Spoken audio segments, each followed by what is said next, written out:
You know what's cool? Both you guys have heard that TNA chant just like that at different times of your career in your life. How cool was that, man, to hear that TNA chant all over again? You know what? TNA fans are a little different. They're a little more passionate. They're a little louder. There's obviously not as many people as you at WrestleMania, but the people that are in that arena, they make a lot of noise. It's really cool. Josh, what about it for you? This is now, here you are, all branded, ready to go. The launch of TNA back again. How fun is it to be after, I'm sure, like you said, you're a student of the game. You've watched all the matches growing up, the AJ Styles, Samoa Joe's, Kurt Angle, and here you are now. You're really carrying the banner of TNA wrestling.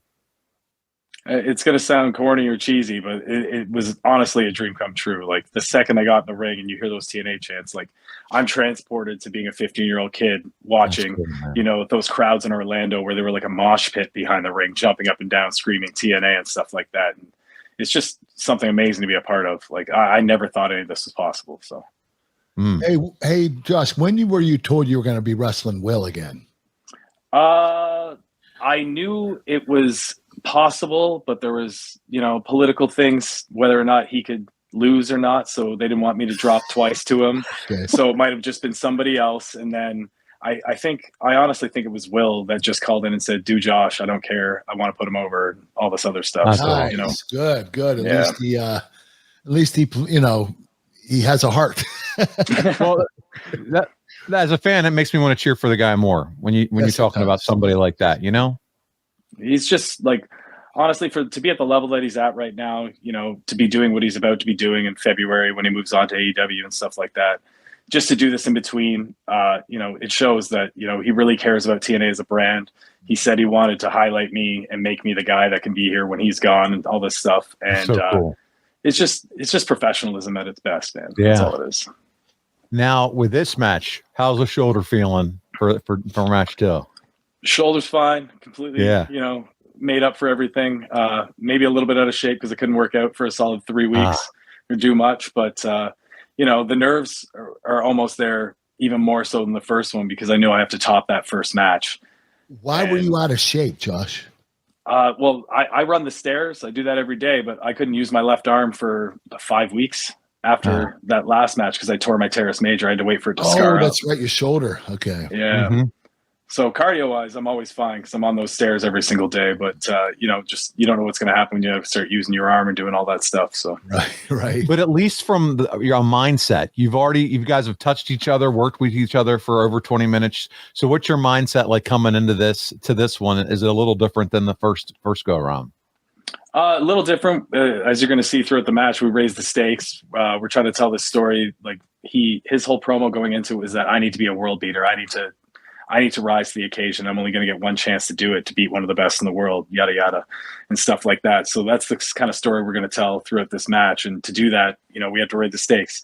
We're doing a lot more high risk stuff. I'm going to sustain a lot more punishment throughout the match and take a few more risks. But, the nerves, like I said, when the bell rings, they wash away. And then it's just, I'm just feeling like I'm in the zone or something like that. I have no other way to explain it.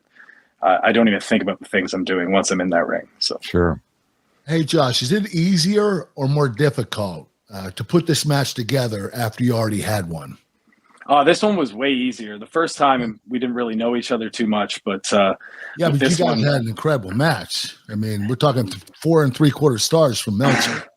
Yeah, and he doesn't give out 5 stars very often. That's only to you, Kurt. I mean, I've never had one either, so we're in the same there level. You go. We're more similar than people think, maybe. But it's just like it came together so easily because we were more familiar with each other. We knew we were going to be on the same pacing, so we're not talking or discussing any of that stuff before the match. And a lot of the stuff is just left to feel. And I think I react better when it's just left to feel rather than try to plan how you're going to react to certain things. So. I tell you what, buddy, there was a lot of hype for the first match. And so now, like you said, here comes the rematch. But it sounds like you just fully embraced it. We're like, hey, let's go. Let's show them what we can do now. They saw match 1. Let's tear it down again. Match 2. Sounds like that was your mindset. Yeah, and if there's anything that like benefits me, it's pressure. It's like people wondering and chattering that is this one going to be better than the first one, or can they do it again? All this other stuff. When I feel pressure, I always seem to rise to the occasion. But that's because I obsess over everything and overwork for everything. So. And we mentioned that, hey man, this is TNA. Did you guys have agents to put this together, or are you guys just in a room and having a conversation like, here we go type thing? This is what we're going to do different this time around. Yeah, Lance Storm is pretty much exclusively my agent in TNA, and it's been amazing to work with. He's got an amazing mind for wrestling, and it helps me a great deal. There were some things in this match that Lance suggested we didn't do, and we had to kind of fight him. Huh? What are some of those things? Well, you see a table right there, and this is just a regular match. And it got to a point where, we had to get Scott D'Amore, Lance involved, and we were just begging. We're just like, let us use the table. Okay. We can either bump the ref or we can do something so we get that. We just want the drama of a big bump in this match. This is oh man, you guys, is this the no? We're not giving it to you. Not there yet. Okay. No. Okay. And I think it was Scott. He came up and he's just like, Lance and I have decided that maybe we're just stuck in our ways and we're old heads and we should just stand back and let you guys have your match.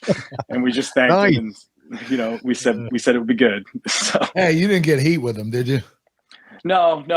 We're not demanding anything. If he didn't want the table, we would have fully put it away and done something else instead. But probably would have hurt me far more. But you know what? It adds that layer of something different for match 2 versus match 1. So it's a nice change or addition versus what you did. You know what? It might have helped the match. I haven't seen the spot yet, but it didn't take away from it either. Yeah. Because what you're doing in the ring is nothing short of remarkable. I mean, you guys you're paced well. Your moves are great. You're telling a great story. It's really good to watch. I mean, the table, I understand why Lance didn't want it because you two are such incredible performers. You don't really need a table. That's what I was always told is don't do gimmick matches, Kurt. You're an Olympic gold medalist. You're a great technician. Do what you do best. And that is what you do best, Josh. But there's no shame in getting a table involved every once in a while. Just ask the guy. You want to be a technician and you want to put on the best matches you can. But Josh, Kurt's most asked about match is him trying to put Shane McMahon through a glass wall. God, so it's okay from time to time. And you guys made it. It is. So. I hated that match though. Well, I loved it as a fan. So yeah, exactly. As a wrestler, I understand though totally now. But no, I've been in TNA or Impact Wrestling for 5 years at the point of this match, and I'd never used a table. Right. Like I didn't think you did.